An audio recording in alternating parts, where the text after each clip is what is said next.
കാപ്പിരിത്തുരുത്ത് എന്ന സിനിമയുടെ വിശേഷവുമായിട്ടാണ് ഞാൻ ഇന്ന് എത്തിയിരിക്കുന്നത്. സാധാരണ ഗൾഫിലേക്ക് ജോലി തേടി പലരും പോകാറുണ്ട്. പക്ഷേ ഗൾഫിൽ നിന്നും ഉള്ള ജോലി കളഞ്ഞ് ഇങ്ങ് നാട്ടിലേക്ക് വന്ന് സിനിമയിൽ അഭിനയിക്കാൻ എത്തിയ ഒരാൾ ഇപ്പോൾ അതേ ഒരു നല്ല പ്രശസ്തനായ അവതാരകനായി മാറി ഇപ്പോൾ ഒരു അടിപൊളി സിനിമയിൽ നായകനായി എത്തിയിരിക്കുന്ന ആദിൽ ഇബ്രാഹിമാണ് ഇന്ന് എന്നോടൊപ്പം ഉള്ളത്. ആദിൽ, വെൽക്കം. അപ്പോൾ അപ്പോൾ ഞാനൊരു ഇൻ ഷോർട്ട് എല്ലാം പറഞ്ഞു കൊടുത്താണ്.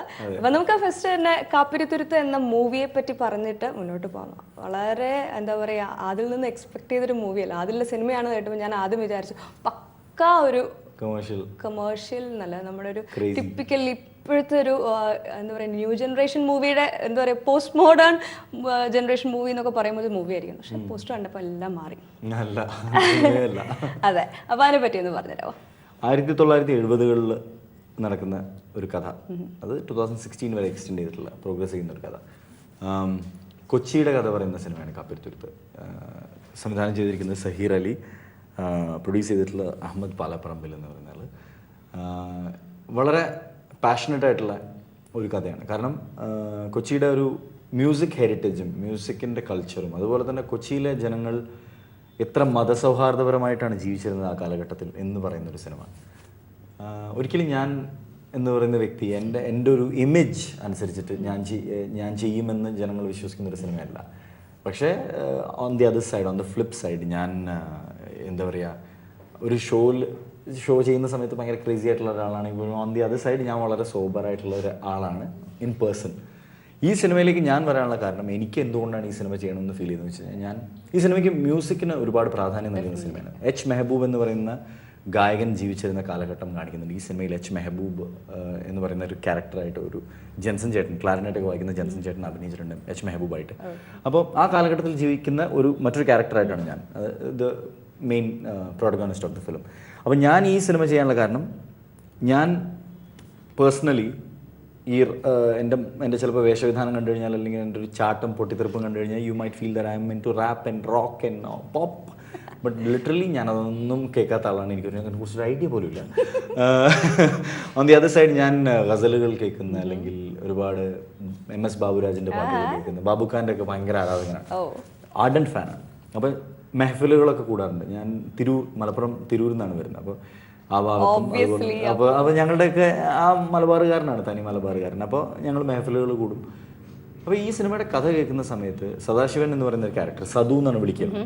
അപ്പോൾ ഇവൻ പാട്ടുകാരനാണ്, ഹാർമോണിയം ഒക്കെ വെച്ച് ക്ലബിൽ പാട്ടുകൾ പാടുന്ന, മ്യൂസിക് ക്ലബ് ഉണ്ട്, അപ്പോൾ അതിൽ പാട്ടൊക്കെ പാടുന്ന ഒരു പാവ ഗായകൻ.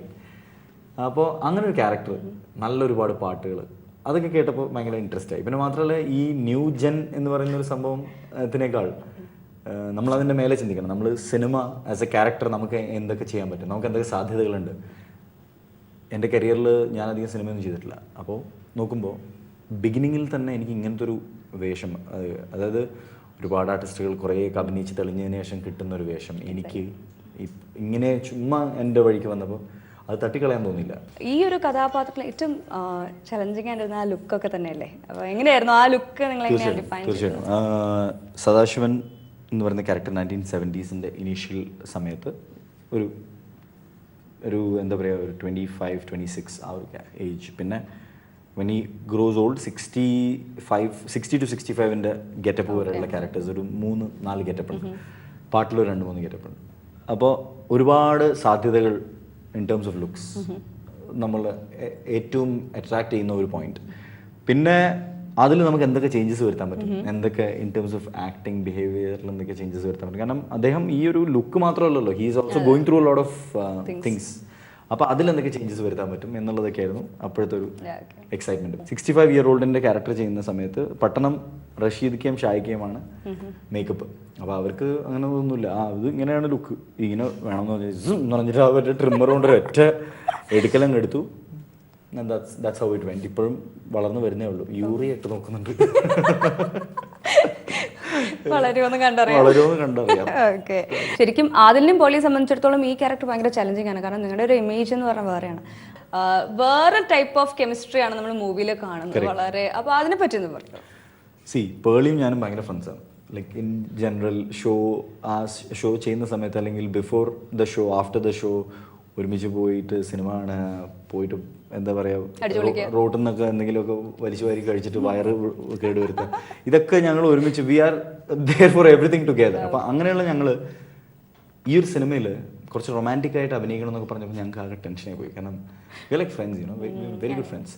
അപ്പോൾ ദാറ്റ് വാസ് ദി ഓൺലി, അവിടെ മാത്രമേ ഒരു ഞെട്ടലുണ്ടായിരുന്നുള്ളൂ. ക്യാരക്ടർ ചെയ്യുന്ന സമയത്ത് പേളി ആണെങ്കിലും ഞാനാണെങ്കിലും വി വർ സോ ഫോക്കസ്ഡ്, ആ ക്യാരക്ടറിലേക്ക് മാത്രമായിരുന്നു ശ്രദ്ധ. ആൻഡ് ഈവൻ ഷൂട്ടിൻ്റെ സമയത്ത് നമ്മൾ തമാശകളൊക്കെ ഉണ്ടെങ്കിൽ പോലും ഞങ്ങൾക്ക് അറിയായിരുന്നു ഇത് നമ്മൾ കുറച്ചും കൂടെ ബിഹേവ് ചെയ്യേണ്ട സ്ഥലമാണ്, അതുകൊണ്ട് അധികം ഓവറാക്കരുത്, ചളമാക്കരുത് ഷോയിലൊക്കെ പോലെ എന്നുള്ളത് ഞങ്ങൾക്ക് വളരെ നിർബന്ധമുണ്ടായിരുന്നു. അപ്പോൾ അതുകൊണ്ട് തന്നെ we were so much involve in the project. ഇത് പഴയ കഥയാണ് പറയുന്നത്, അപ്പോൾ ലൊക്കേഷനൊക്കെ എങ്ങനെയായിരുന്നു? ഫോർട്ട് കൊച്ചിയുടെ കഥ പറയുന്ന സിനിമ അപ്പോൾ സ്വാഭാവികമായിട്ടും മട്ടാഞ്ചേരി, അതുപോലെ ഫോർട്ട് കൊച്ചി, വൈപ്പിൻ, ചെല്ലാനം, അങ്ങനെയൊക്കെയായിരുന്നു ഷൂട്ടിന്റെ ഏരിയ. പിന്നെ ഡൽഹിയിൽ ഞങ്ങൾ ഷൂട്ട് ചെയ്തു. സാറിന്റെ കഥ കൂടി പറയുന്ന സിനിമയാണ്, അപ്പോൾ പാട്ടിന് ഒരുപാട് പ്രത്യേകതയുണ്ട്. അതുപോലെ തന്നെ ഇപ്പോൾ പറഞ്ഞു കേട്ടപ്പോൾ തന്നെ വളരെ എന്താ പറയുക, സ്വപ്ന സമാനമായ ഒരു പ്രൊജക്ട്. തീർച്ചയായിട്ടും വളരെ പാട്ടുകളുടെ കാര്യം പറയുകയാണെങ്കിൽ എല്ലാ പാട്ടുകളും വളരെ മെലോഡിയസ് ആയിട്ടുള്ള നോസ്റ്റാൾജിക് ആയിട്ടുള്ള പാട്ടുകളാണ്. മലയാളത്തിലെ എന്താ പറയുക ഏറ്റവും നല്ല താരങ്ങൾ അഭിനയിച്ച സിനിമയാണ്. അപ്പോൾ എങ്ങനെയുണ്ടായിരുന്നു അവരൊപ്പമുള്ള ഒരു ആക്ടിങ് എക്സ്പീരിയൻസ്? ഒരുപാട് പേരുണ്ട് അങ്ങനത്തെ റിനോൺഡ് ആയിട്ടുള്ള. ലാൽ സാറിൻ്റെയും സിദ്ദീഖ് ഖാൻ്റെ ഒക്കെ കാര്യം പറയുകയാണെങ്കിൽ